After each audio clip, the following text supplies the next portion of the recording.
Gente, tudo bem?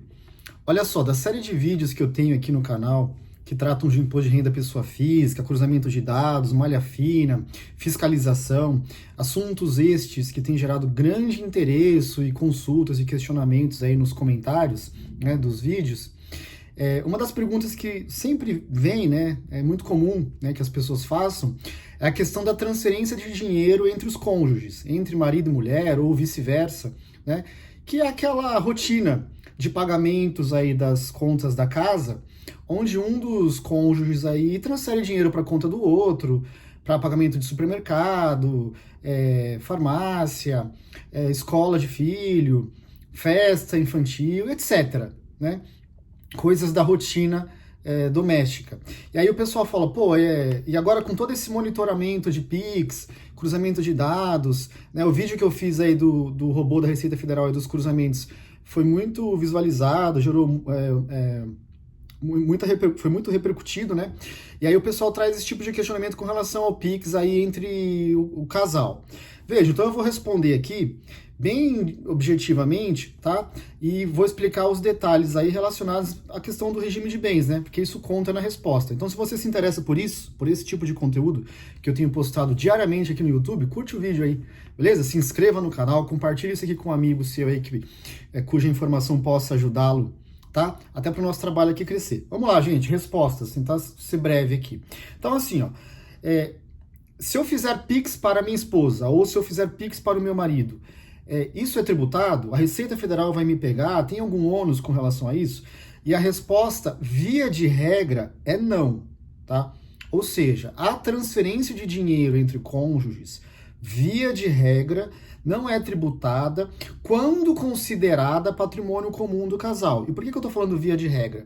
Porque para ser considerado patrimônio comum, né, bem comum, tem que ser aquilo adquirido num regime de casamento onde tudo que é aquisição pós-casamento é de ambos. E isso acontece no regime da comunhão parcial de bens ou da comunhão universal, né, que inclusive pega aquilo que existia antes do casamento. Mas quando eu falo de bem comum, né, de dinheiro comum, aqui no caso, como já é de ambos, não tem problema eu transitar via Pix isso da conta do marido para a mulher ou da mulher para o marido, porque aquilo já é dos dois, não é renda nova, não tem acréscimo patrimonial. E sequer pode ser entendido como uma doação, né? Porque já é de titularidade de ambos. Então, nesse formato, tá? Nessa hipótese, onde eu tenho o regime de bens da comunhão parcial e da comunhão universal, a resposta é não há tributação, tá? A Receita Federal, se a Receita Federal fizer algum tipo de questionamento, gente, veja, aí a gente precisa entender, tá? Porque às vezes a pessoa acha que é a transferência, mas não é. Tá? Ah, eu fui para malha fina porque estava fazendo isso. E aí quando a gente vai investigar, não é. Tá? Se a pessoa tem algum tipo de furo na comprovação da origem, sabe? Se ela omite parte dos rendimentos, não tributa tudo, e aí transfere o dinheiro para a conta da esposa, por exemplo, e vai para a malha, ela acha que é por isso e não é.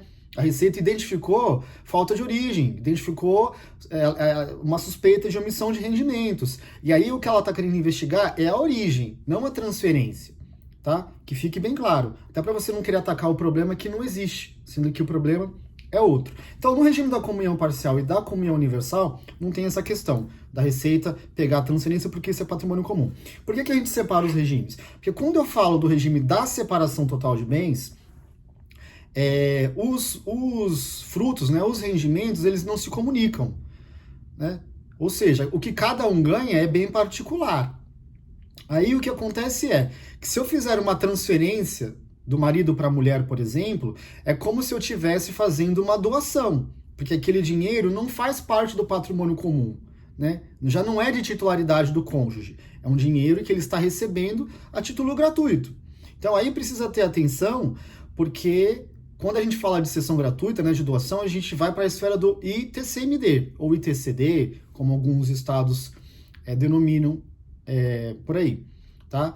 E aí é o seguinte, eu vou dar um exemplo aqui para São Paulo, mas precisaria olhar caso a caso. Então, aqui em São Paulo, existe um limite de isenção anual de 2.500 UFESPs, que para 2026 é algo em torno de R$ 95.000, que seria um limite de doação isenta. Então, se eu sou casado no regime da separação de bens e eu fizer uma doação de até R$ 95.000, mais ou menos, por ano, entre cônjuges, de um patrimônio particular, eu ainda assim não teria imposto de renda e nem o ITCMD por estar numa situação de isenção do ITCMD. Se passar disso, aí o ITCMD incidiria, né? E não é que ele incide só sobre o excedente, tá? Só sobre aquilo que exceder aí os 2.500 UFESPs. Ele incide sobre tudo.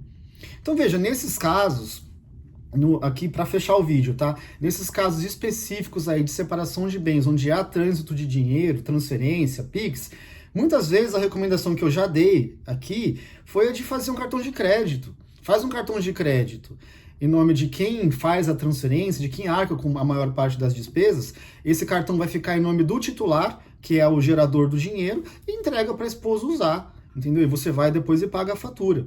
Isso funciona. Não há nenhuma ilegalidade nisso, tá? E até mesmo porque seria para custeio das contas da casa, aí num convívio matrimonial, né? Familiar.